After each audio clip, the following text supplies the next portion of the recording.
sa kawalan ng temporary restraining order o preliminary injunction mula sa Korte Suprema. Ipagpapatuloy ng Kamara ang mandato nito sang-ayon sa konstitusyon. Yan ang pahayag ni House Speaker at Isabela 6th District Representative Faustino Boji D. III. Tuloy ang impeachment, tuloy ang bloodbath.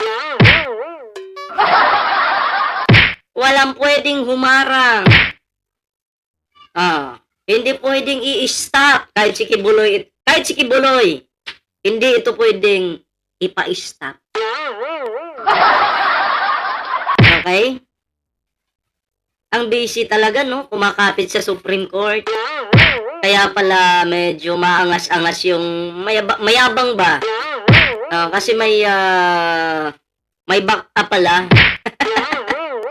Pero yung nasa konstitusyon talaga, kailangan masunod yun. Hindi naman pwedeng baliwalain yun eh. At ang taong bayan nag-aantay ng resulta kung kailan kung itong si Sara guilty ba or not guilty. Oh, 'di ba? Huwag kang matatakot. Relax ka lang, Sara. Kalmahan mo yung sarili mo.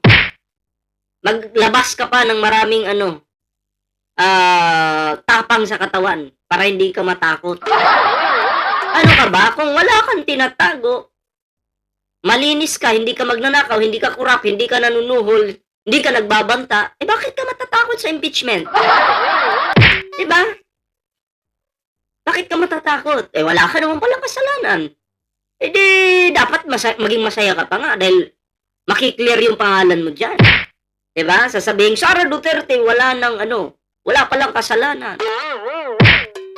Oh, papalakpakan ka namin kung wala kang kasalanan. Huwag mong harangan.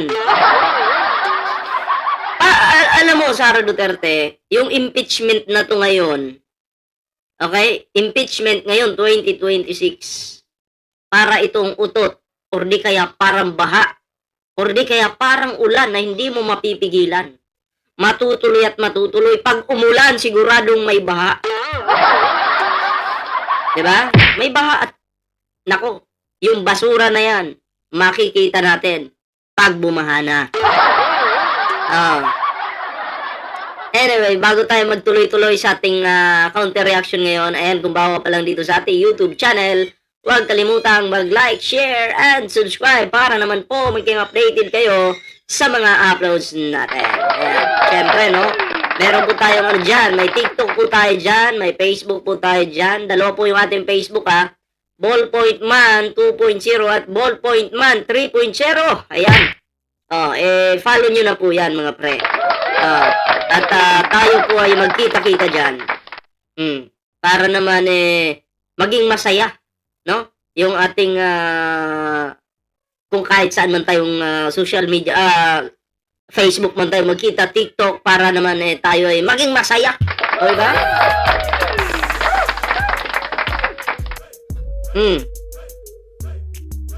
Sarap talaga ng kape basta tuloy yung bloodbath, oh.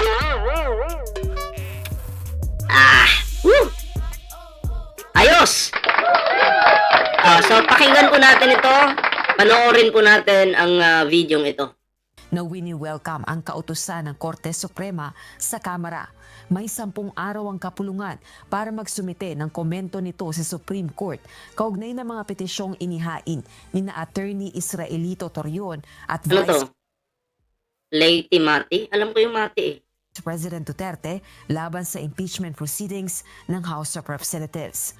Dagdag pa ng House Leader, itutuloy ng House Committee on Justice ang proseso ng impeachment laban kay Vice President Duterte alinsunod sa nakasaad sa ligang batas. Ayun. So, ibig sabihin, tuloy po. Okay? Hindi po pwedeng harangan ni Sara Duterte. Hindi pwedeng harangan ng mga DDS. Okay? Excited na kami kung ano ba to si Sara, guilty or not guilty. Kaya siguro natatakot po si Sara na dyan pa lang sa Kamara, sa Congress, pinapatigil na po yung impeachment. Kasi, baka pag umakyat po sa Senado, mayari siya doon. Bakit? Wala po si Bato doon. Absent. O sino pa nga yung absent ng absent? May isa pa senador na absent ang absent si 10,000 yata yun. No, palaging absent. Diba? So mukhang tagilid si Sara dito. 'Di ba? Kaya lahat po gagawin 'yan, 'di ba? Para lang maharangan ito. Kaya yung mga vlogger ni ano, ni na kumakampi kay Sara, nagdo-double time po sila ngayon, triple pa. Yung iba wala ng tulog. 'Di ba? Ginalingan po nilang manira kay PBBM. May stage 4 cancer na daw. Ano pang mga sinasabi nila, no? O para lang mapatalsik yung ating pangulo. Oh, ginalingan po nila, talagang double time ang mga kumag. Ah, pero wala pa ring epekto 'yan. Basta ikaw nasa katotohanan ka, walang pwedeng makapagpalaya sa iyo, 'di ba? Basta nasa tama ka lang. At alam naman po natin na ginagawa po 'yan ni Pangulong Bongbong Marcos. Siya po ay talagang ginagawa niya kung anong tama, kung ano yung makakabuti sa bansang Pilipinas. Oh, 'di ba? So, yun na nga mga pre, no? Tuloy pa natin ang videong ito. Sa pamamagitan ito anya ng patas, maayos at nakabatay sa ebidensyang proseso kung saan bibigyan ng pagkakataon ang lahat ng partidong marinig ang kanilang panig. Ganito rin Oh, kasi binibigyan ka ng chance, Sara Duterte. Chance yan para patunayan mo sa sarili mo na hindi ka dugyot. Ibig sabihin na hindi ka madumi. Chance yan eh. Sagutin mo yun. Ang diskarte naman ng mga ng mga DDS, bakit nyo pipilitin si Sara Duterte? Ang ina, sabi nyo malinis yung inday ninyo. Binibigyan na ng chance na patunayan sa sarili niya na wala siyang kinalaman dyan. Wala siyang pagnanakaw. Wala siyang panunuhol. Walang pagbabanta. Diba? Walang fake news. Sabagay, wala namang fake news na kalagay doon yata sa impeachment Oh, pero yun, kung wala kang kasalanan, papatunayan mo yun, sasagutin mo yun. May 16 lawyers ka pa. Saan ka pa? Oh, pero hindi mo sinasagot. Ano mo ba, ang pagtakas, okay, sa impeachment ay sign of guilt yan. Ibig kong sabihin ng hindi pagsagot. Pag hindi mo sinagot, ibig sabihin, guilty ka. Oh. ng panindigan ni Bicol Cerro Party List Representative Terry Ridon, miyembro ng House Justice Committee. Tuloy ang pagdinig sa April 14 at pagpresenta ng mga ebidensya at testigo laban kay VP Duterte. Kabilang narito si Ramil Madriaga. Patay. Mukhang darating si Ramil Madriaga dyan. Magkikita na kayo, Sara Duterte. Diba? Yan yung ayaw ni Sara Duterte, yung tumistigo po si Ramil Madriaga. Kasi, mabibisto po ang inyong inday. Diba? O, tuloy natin. Anong meron? Ang nagpapakilalang bagman ng Vice Presidente na inutusan umanong mag-deliver ng malaking halaga ng salapi sa iba't ibang tao. Oh. Yung mga DDS na iba dyan, mga garbage creators, na mga vloggers-vloggeran, na mga vlogger-vloggeran dyan, fake news daw po si Madriaga, sinungaling daw po. Paano mo nasabi? Saan po kayo maniniwala?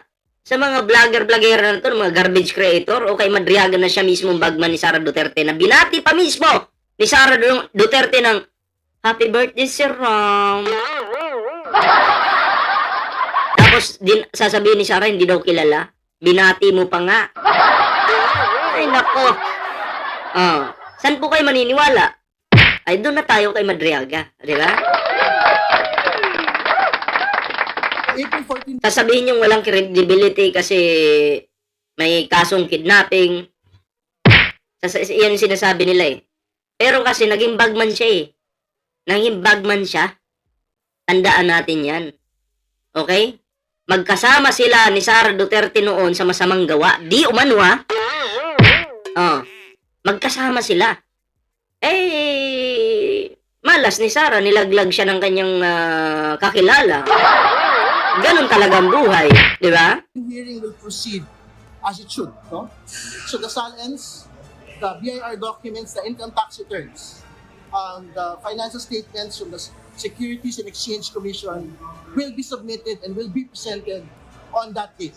More importantly, Ramil Madriaga has been ordered to appear by the court itself. Patay. Darating nga si Madriaga mga pre.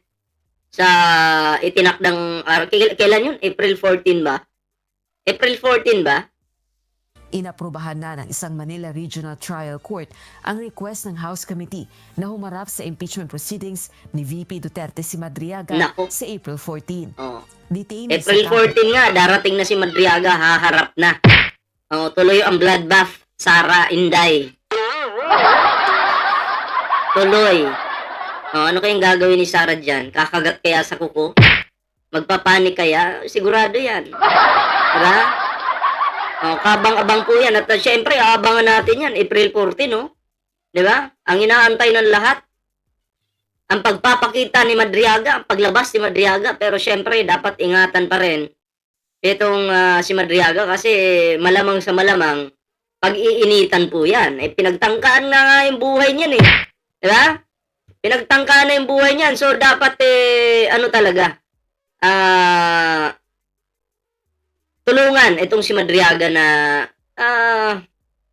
kumbaga ano siya, bantayan, 'di ba? Para po maging safe, no? Si Madriaga kasi kailangan po talaga na ano 'yan, no? Hindi mapahama kasi baka mamaya pag namatayan, sino pang kakanta? Sino pang magtuturo sa mastermind? Wala na. Yari na. 'Di ba? Tuloy po natin. Bagong diwa Taguig City si Madriaga sa kasong kidnapping. Samantala, iginiit ng defense team ni VP Duterte na hindi layo ng kanilang petition for certiorari and prohibition na inihain sa Korte Suprema na iwasan ang proseso ng impeachment kundi matiyak na sumusunod ang proseso sa saligang batas. Sumusunod naman yung proseso sa batas Pero kayo, naghahanap pa rin kayo ng butas para hindi ito matuloy. Pagtigil pa rin ito. Pinipigilan nyo pa rin. Diba, sabi ko nga kung walang kasalanan si Sara, bakit matatakot? Nasusunod naman yung proseso. Pero naghahanap kayo ng kapalpakan. Kahit walang palpak, syempre, mga lawyer nga kayo, pwede kayo magsinungaling sa sa publiko. Pwede nyo linlangin yung publiko. Hindi naman po lahat ng lawyer ganun, naman lilinlang. Itong mga lang, mga kampo ng kadiliman. No? Yun. Ang ginagawa nilang tanga yung Pilipino. Diba? So, wala kayong dapat ikatakot. Relax. Kung wala namang ginagawang masama yung amo nyo, dapat matuluyan. Okay? Relax lang. Kalma. Meron anilang kapangyarihan ng Kamara na mag-initiate ng impeachment pero may hangganan ang kapangyarihang ito. Dagdag pa nito, layo nilang humingi ng linaw sa mga pangunahing katanungang konstitusyonal na sa tingin nila'y nangangailangan ng agarang atensyon ng Korte Suprema. Rosa Licoz, So, ayun excited po ako sa April 14 kasi ilan ba yung araw ng mga puso? 12 ba? 12?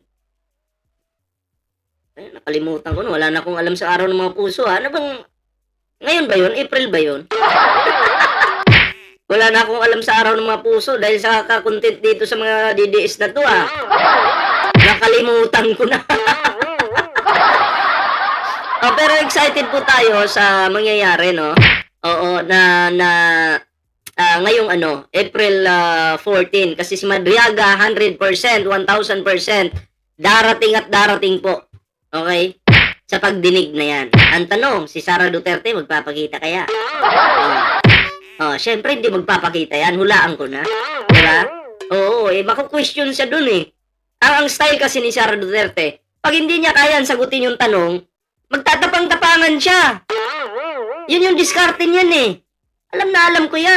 Pag kaya niyan sagutin, sasagutin niya. Pag hindi niya kayang sagutin, babarabarahin niya yung nagtatanong. Diba? Yan po yung dahilan or yan po yung style ng mga bobong tao. Diba? Yun, yung style ni Sara Duterte, pambobo lang. Diba? Kung kayo po yung tatanungin mga pre, pabor po ba kayo sa pagdinig ngayong April 14 na magpapakita na po si Madriaga sa pagdinig dito sa impeachment ni Sara Duterte? Comment nyo na po yan mga pre. And syempre, bago po tayo magtapo sa video ito, and huwag niyong kalimutang mag-like, share, subscribe para naman po ay maging updated kayo sa mga uploads natin. And syempre, may TikTok po tayo dyan, may Facebook po tayo dyan. Magkita-kita din po tayo diyan sa ating mga Facebook. Ayan. Dalawa po yung ating Facebook dyan mga pre. So, hanggang dito na lang muna yung ating video. Abangan nyo po yung susunod nating uploads. Magkita-kita po tayo.